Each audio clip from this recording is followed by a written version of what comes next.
क्या हाल है दोस्तों। आज की वीडियो में आपका बेहद स्वागत है, क्योंकि आज की वीडियो में हम उस टॉपिक के बारे में बात करने वाले हैं जो बहुत ज़्यादा ट्रेंडिंग है।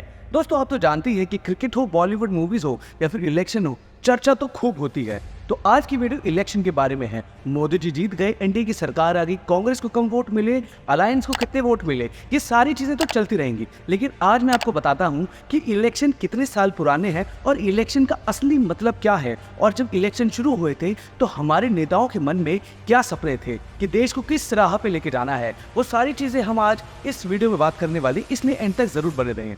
जब देश आज़ाद हो गया था 1947 में, तो पहले इलेक्शन हमने 1951 में क्यों कराए? दोस्तों, ये भी एक सवाल है। ये इसलिए क्योंकि इलेक्शन कंडक्ट कराने के लिए हमारे पास लॉज ही नहीं थे, और जब कॉन्स्टिट्यूशन ही लागू नहीं हुआ था तो इलेक्शन कैसे हो जाते? कॉन्स्टिट्यूशन लागू हुआ 1950 में, फिर इलेक्शन कमीशन फॉर्म हुई, फिर रिप्रेजेंटेशन ऑफ पीपल एक्ट आया, फिर इलेक्शन कंडक्ट कराने के लिए बहुत सारे रूल्स वगैरह बनाए गए, और उसके बाद शुरू हुआ। ये सारी जिम्मेदारी दी थी सुकुमार सेन को, जो हमारे थे पहले इलेक्शन कमिश्नर।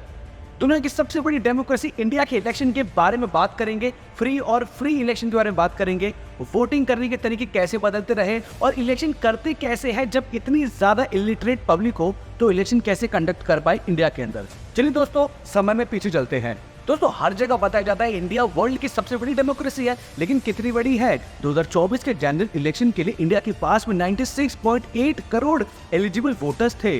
कितना बड़ा नंबर है, आपने भी वोट किया ही होगा। इंडिया का इलेक्टोरेट यूएस से 4 गुना बड़ा है, पाकिस्तान से 7 गुना, यानी हमेशा से हम सबसे बड़े इलेक्शन कंडक्ट करा रहे हैं। दोस्तों, ये तो हम जानते हैं कि पहले डेमोक्रेटिक कंट्रीज नहीं होती थी, कुछ डेमोक्रेटिक कंट्री बनने लगी, लेकिन उसके बावजूद भी उनके अंदर डेमोक्रेसी कुछ अलग तरीके की थी, और मैक्सिमम डेमोक्रेटिक कंट्रीज थी जो कि विमेन को वोटिंग का राइट ही नहीं देती थी। लेकिन इंडिया में पहले दिन से ही यूनिवर्सल एडल्ट सफरेज का कॉन्सेप्ट लागू हो गया, यानी कि हर एडल्ट सिटीजन, चाहे वो किसी भी जेंडर का हो, कास्ट का हो, धर्म का हो, किसी भी क्लास का हो, उसके पास वोट करने का राइट रहेगा। और तब से इंडिया में हर कोई वोट कर पाया, और इंडिया सबसे ज्यादा वोटिंग राइट देने वाली कंट्री है। इंडिया ने पहले दिन से ही हर एक को वोट देने का राइट दिया, और ऐसे इंडिया बनी सबसे ज्यादा वोटिंग राइट देने वाला देश।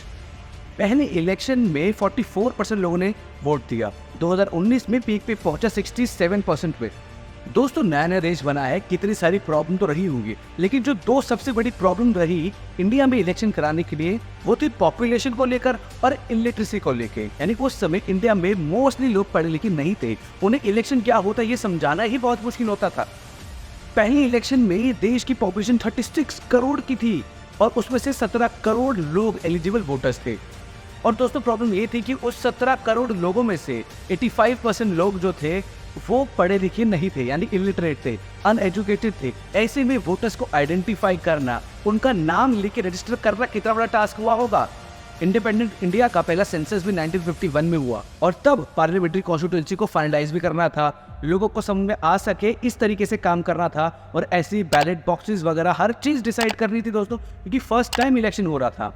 अगर पहला इलेक्शन हुआ 1951 में, तो 47 से लेकर 51 तक देश का क्या हाल था, किसकी सरकार थी, गवर्नमेंट कैसे चल रही थी, गवर्न कैसे हो रहा था। इस टाइम के बीच में कॉन्स्टिट्यूशन बनाने के लिए कॉन्स्टिट्यूट असेंबली का गठन तो हो गया था, और जिसे लीड कर रहे थे जवाहरलाल नेहरू, और वो एक इलेक्टेड गवर्नमेंट फॉर्म करने के लिए रुके हुए थे, जिसका इलेक्शन हुआ 1951 में, जैसे कि हम बात कर रहे हैं। उस समय इंडिया एक कॉन्स्टिट्यूशन मोनार्की थी, किंग जॉर्ज 6 के अंडर। अब दोस्तों, बात करते हैं वो सारे फैक्टर्स जो किसी भी पार्टी के जीत या हार को डिसाइड करती है। क्या इंडियन इलेक्शन में ईवीएम को हैक किया जा सकता है? दोस्तों, अगर इंडियन कॉन्स्टिट्यूशन में कुछ ऐसी इंपॉर्टेंट और फंडामेंटल चीजें दी गई हैं जो चाहे जो हो जाए, चाहे कुछ भी हो जाए, आग लग जाए, आप उसे नहीं हटा सकते, जैसे ये सारी चीजें हैं। और वो सारी चीजें हैं fundamental rights, parliamentary system, constitution, supremacy और फ्री एंड फेयर इलेक्शन। और देख सकते हैं इसके अंदर फ्री एंड फेयर इलेक्शन भी है।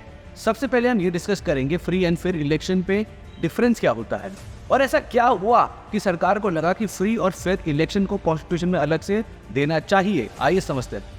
इलेक्शन फ्री कब होता है? जब एलिजिबल वोटर्स को राइट टू वोट दिया जाता है। दूसरा, जब बिना डरे वोटर्स डिसाइड कर सकते हैं कि वोट करूं या ना करूं, और करूं तो किसको करूं, अपनी मर्जी से करूं। और तीसरा, वोटर्स को कॉन्फिडेंस रहना चाहिए, उनका जो वोट है वो सीक्रेट है। इलेक्शन फेयर कब होते हैं? जब सारी पॉलिटिकल पार्टीज इलेक्शन में खड़ी होंगी, कैंपेनिंग करेगी, और वोटर्स को एक फेयर चांस मिलता है कन्विंस होने का।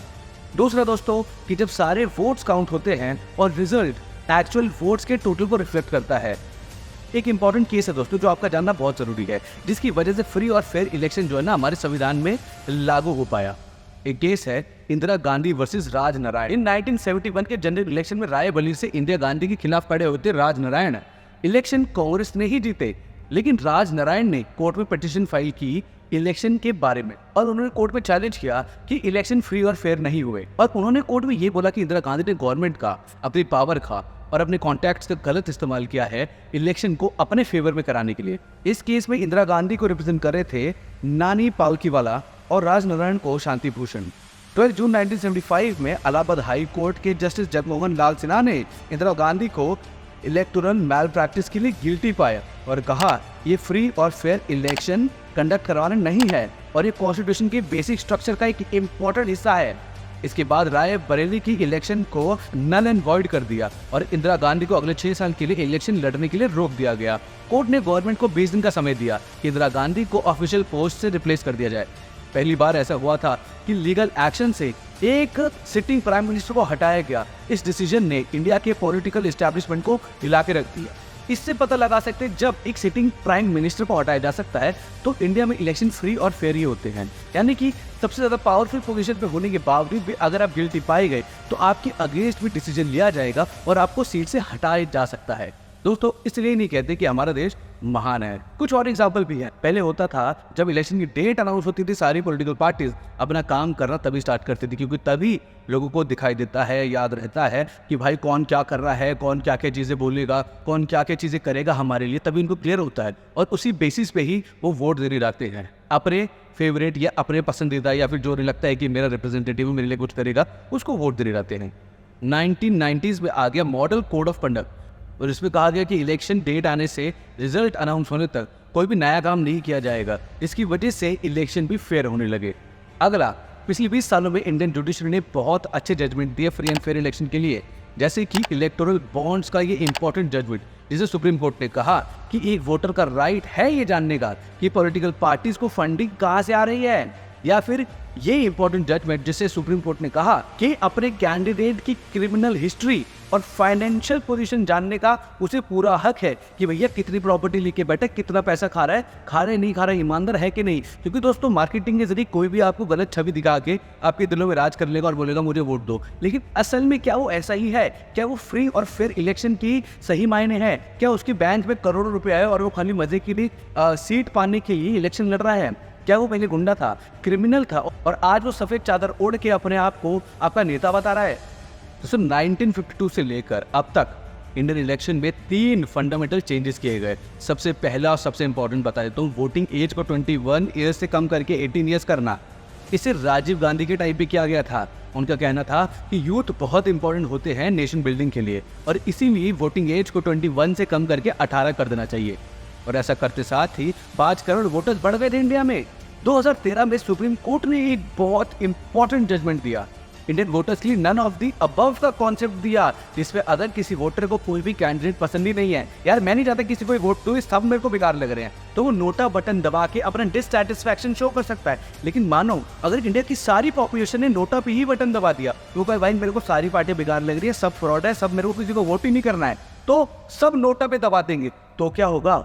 और अगर कोई भी रिप्रेजेंटेटिव आपको पसंद ही नहीं आया, भाई मुझे कोई सा नहीं पसंद, अब मैं क्या करूं, और कोई आपके मुताबिक कोई ढंग का रिप्रेजेंटेटिव ही नहीं है, फिर क्या होगा?